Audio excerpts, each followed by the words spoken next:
Okay. Let's give him another minute of this, please. Mike, go ahead. Ladies and gentlemen, I'm not. And now you want to destroy it. Ladies and gentlemen. All right. Ladies and gentlemen. Mike, the trouble is, 1999, this crowd does not buy green bananas, so do not go back to 1999.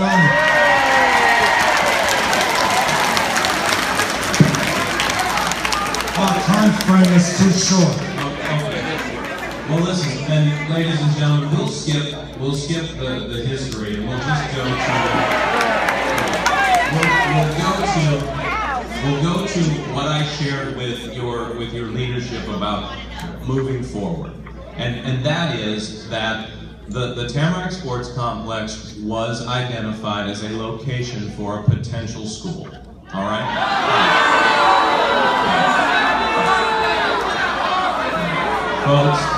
Folks, I hear you. I hear you loud and clear. I'm just trying to tell you what the next steps are, okay? So that you know. Right. So.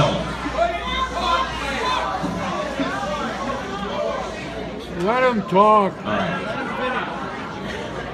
So the next steps for the RFP process is that in order for us to even get to a decision about whether or not to use the sports complex, there is no decision.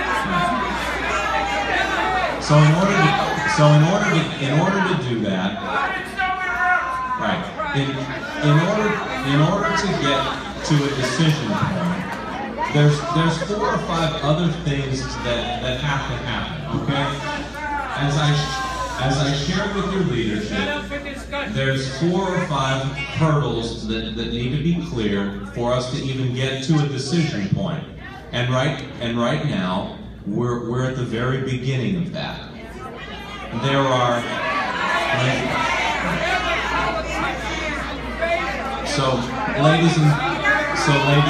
ladies and gentlemen.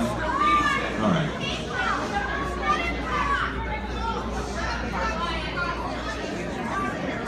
Said there are 4 or 5 absolute deal breakers that I have to negotiate before we even get to the city commission to talk about whether they think that this is a good idea. And I have not cleared the first hurdle. Okay, haven't got past the first hurdle. We have a contract to negotiate. There's a lease to negotiate. There's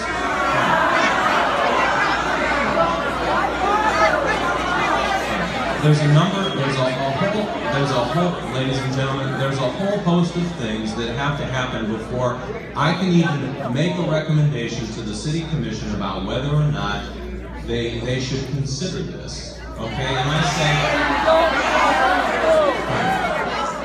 so.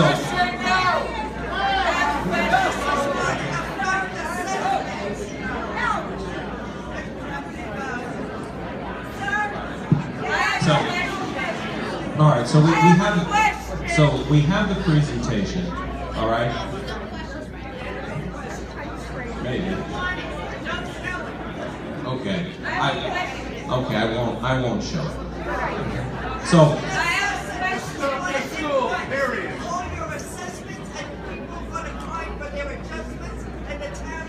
Okay, ladies. Right, ladies and gentlemen.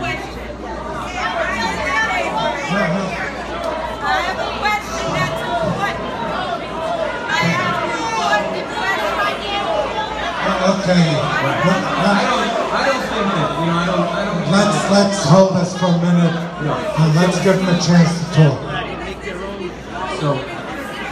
So why don't Len? Why don't we go? Broward County is closing charter schools. Right. Why don't we go? Has this been approved by the Broward County School Board? That's the first thing. Right. Why don't, ladies and gentlemen? Why don't we do this?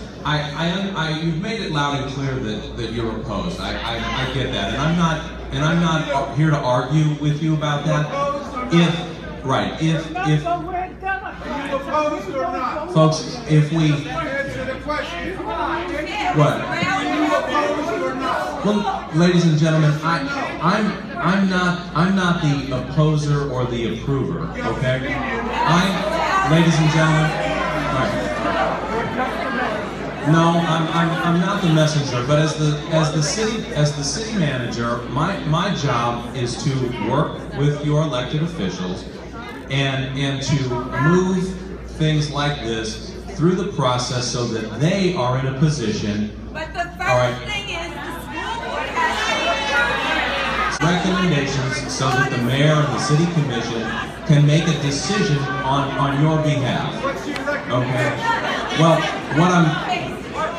what I'm trying to tell you is that there's at least 5 or 6 things that have to happen before I can make a recommendation. All right?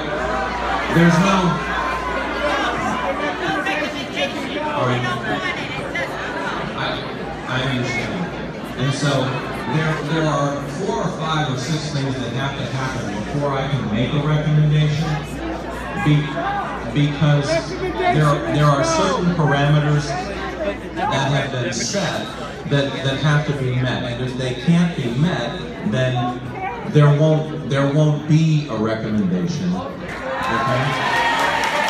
And that's, ladies and gentlemen, that's part of what I wanted to try to share with you today.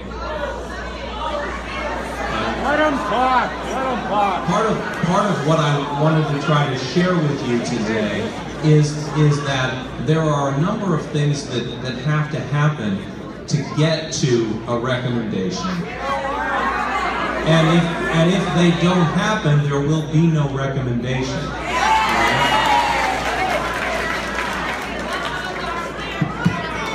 Well, let him explain it. Ma'am, sit, ma'am. Go ahead, Miss, sit down. Are there any other locations under consideration? All right. I want to go for a minute, okay, to the sports complex, and I just want to address with all of you some of the things that I've heard and that our elected officials have passed along to me. And the first thing is that Listen.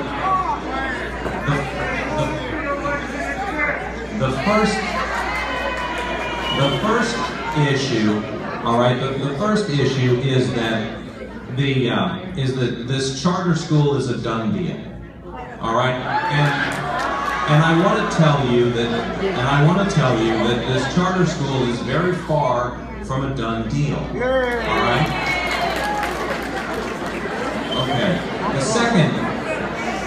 second thing that I would just like to share with you is a couple of pictures of the sports complex, all right, and one of the things that was raised to me was, well, the city's already got plans and they've already approved it and it's going forward and nobody told us.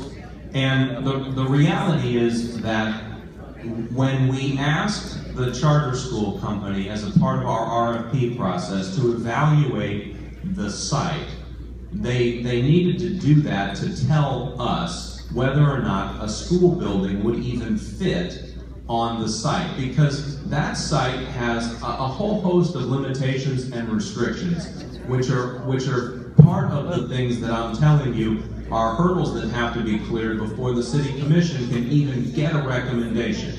We have put the sports complex together over many years with a whole host of funding sources and grant opportunities, and all of that has to be taken into consideration. And so, when we asked the charter school company to evaluate the sports complex for a location, we gave them some parameters in order that they could tell us whether they could even build a school there or not. Because if they can't build a school there, then there's no decision to be made. Okay? So. There, Mark. Len, do you want a microphone for him? Is there? That's the only one. Here, sir. Okay. I want you to know at the beginning, so when you're faced with grandparents who love kids, this charter school has a commercial aspect to it. The charter school is a public school funded with public money. But this charter school also has a very lucrative educational organizing company that makes a lot of money managing the school, and that makes a lot of money owning the building that the school occupies. They're both landlords,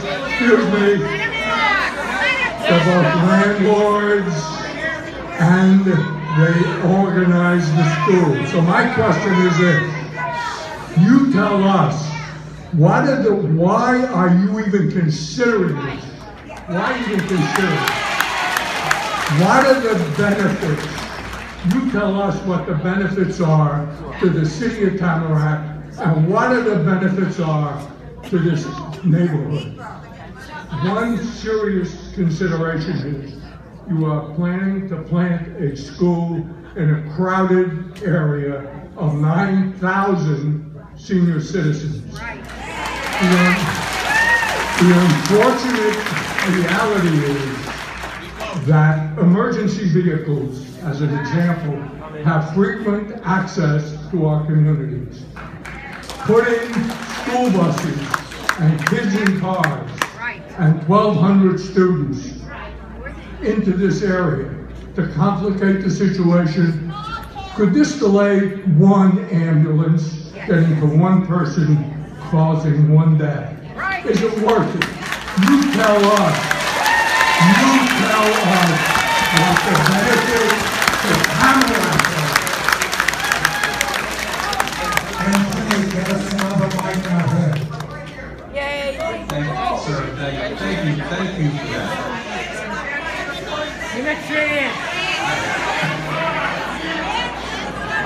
Right, ladies and gentlemen, I'm trying. Okay.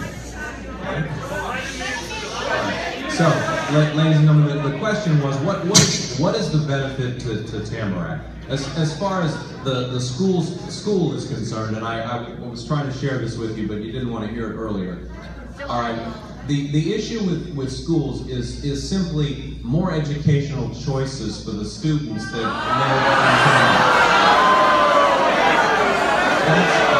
that's the benefit for the school.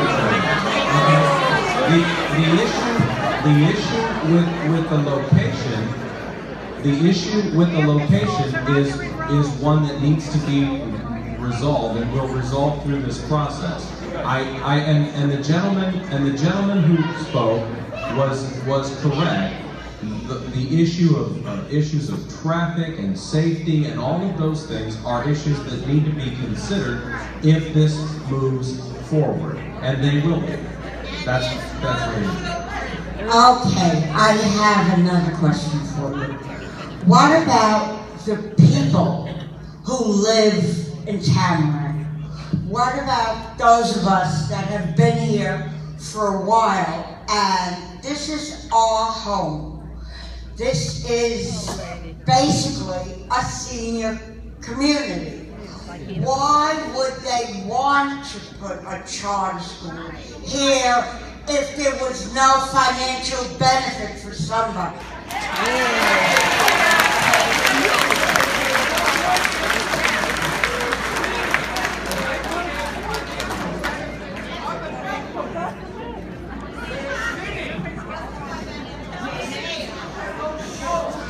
Ladies and gentlemen, there's, anybody who knows anything about the successful charter schools knows. You all know that, ladies and gentlemen, anybody who knows anything about the successful charter schools knows that they do make money operating them.